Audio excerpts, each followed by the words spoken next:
Hi all, మనకి ఇంకో కొత్త జాబ్ ఆపర్చునిటీ రావడం జరిగింది. మనకి ఈ యొక్క జాబ్ ఆపర్చునిటీ అనేది డైరెక్ట్గా అమెజాన్ ఆఫీసర్ వాళ్ళు రిలీజ్ చేయడం జరిగింది.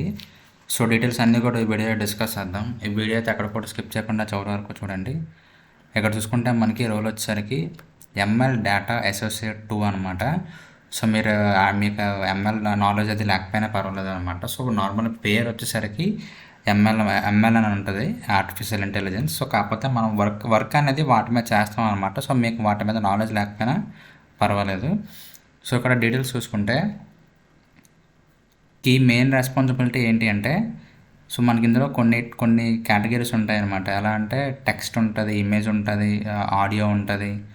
సో ఇలా కొన్ని ఉంటాయి అనమాట. సో అవి మనకి కొన్ని మోడల్స్ ఉంటాయి. సో ఆ మోడల్స్ ఇచ్చిన రెస్పాన్స్ని మనం వాటికి ఫీడ్బ్యాక్ ఇవ్వాల్సి ఉంటుంది అనమాట.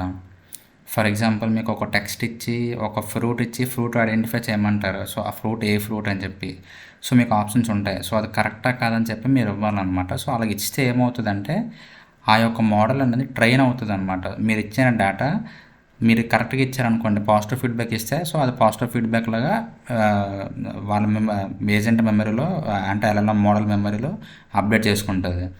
సో మీరు అలాగే మనం నెగిటివ్ ఫీడ్బ్యాక్ ఇస్తే అది రిపీట్ చేయకుండా కూడా అలవాటు చేసుకుంటుంది. సో అలా మోడల్ని మీరు ట్రైన్ చేయాల్సి ఉంటుంది అనమాట. సో అదే మెయిన్ జాబ్ వచ్చేసరికి ఇక్కడ చూసుకుంటే కీ రెస్పాన్సిబిలిటీస్లో maintain and follow strict confidentiality as a customer privacy is our most important.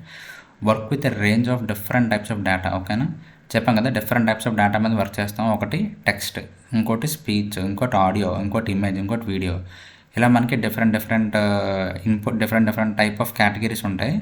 So ఆ కేటగిరీలో టెక్స్ట్ అయితే టెక్స్ట్, స్పీచ్ అయితే స్పీచ్. ఎందుకంటే ఒక ఏ మోడల్ అనేది రెస్పాన్స్ ఇవ్వగలదు. అంటే చాట్‌జీపీటీ, క్లాడ్ రెస్పాన్స్ ఇస్తాయి, జెమినీ, ఇలా ఇవన్నీ మోడల్స్ కూడా రెస్పాన్స్ ఇస్తాయి. కానీ ఆ ఇచ్చే రెస్పాన్స్ ఏంటో అని చెప్పి వాటికి కూడా తెలియదు అనమాట.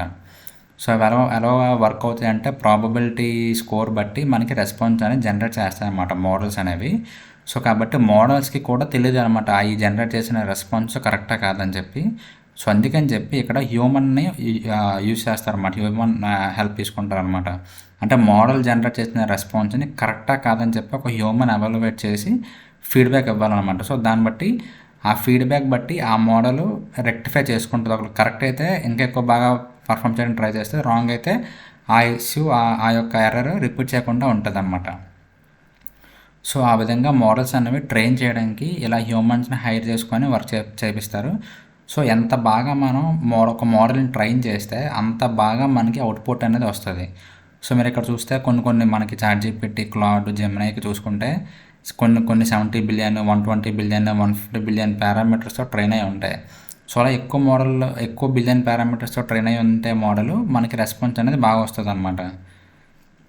ఓకేనా, సో ఆ విధంగా సేమ్ జాబ్ రోల్ ఉంటుంది అన్నమాట. ఇక్కడ చూసుకుంటే work with different range of different types of data including but not limited to text, speech, audio, image, video.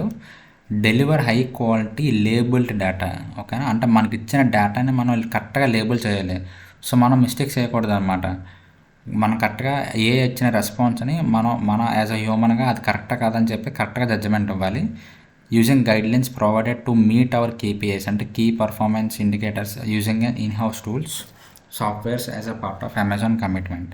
And ఇక్కడ చూసుకుంటే demonstrate proficiency in generating high quality, ఇక్కడ చెప్పాను కదా, high quality human insight data across range of modularities including text, image, video and audio. మీరు చేసే work రిపీటెడ్గా work ఉంటుంది. So మీరు చేసే వర్క్ కూడా 100% యాక్యురేట్గా చేయాల్సి ఉంటుంది అనమాట. రెస్పాన్స్ ఏదైతే అది మీరు దానికి తగ్గట్టుగా జెన్యున్ ఫీడ్బ్యాక్ ఇవ్వాలన్నమాట. సో అదే అనమాట మెయిన్ జాబ్ వచ్చేసరికి.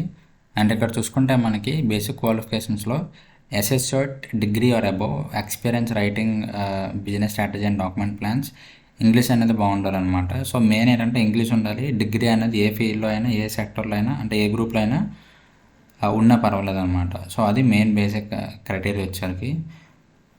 అండ్ మినిమం అండ్ శాలరీ కూడా చూసుకుంటే మనకి 4 to 6 LPA అనమాట. ఓకేనా, సో మనకు పర్ ఇయర్ వచ్చేసరికి 4 to 6 LPA ఉంటుంది అనమాట. అంటే చాలా మంచి జాబ్, చాలా మంచి శాలరీ ప్యాకేజ్ అనమాట.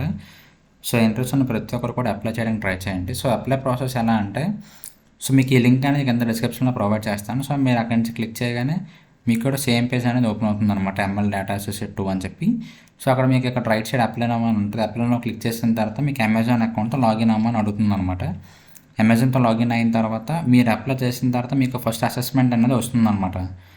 సో అసెస్మెంట్ కంప్లీట్ చేసి సబ్మిట్ చేసిన తర్వాత మీకు మళ్ళీ ఆ అమెజాన్ టీం వాళ్ళు మీకు గెట్ బ్యాక్ అవుతారనమాట. సో అది ప్రాసెస్ వచ్చరికి. సో అసైన్మెంట్ అనేది మ్యాండటరీగా వస్తుంది. ఒకవేళ అసైన్మెంట్ రాకపోతే మీరు అప్లై చేసిన తర్వాత మై అప్లికేషన్స్ అని చెప్పి ఉంటుంది అనమాట. సో అందులో కూడా మీకు ఒక్కొక్కసారి అసైన్మెంట్ అనేది అసైన్ చేయడం జరుగుతుంది. ఒకళ్ళు మెయిల్ రాకపోతే, ఒకళ్ళు మెయిల్ వస్తే మీరు మెయిల్లో అనేది అసెస్మెంట్ అనేది కంప్లీట్ చేయాల్సి ఉంటుంది అనమాట.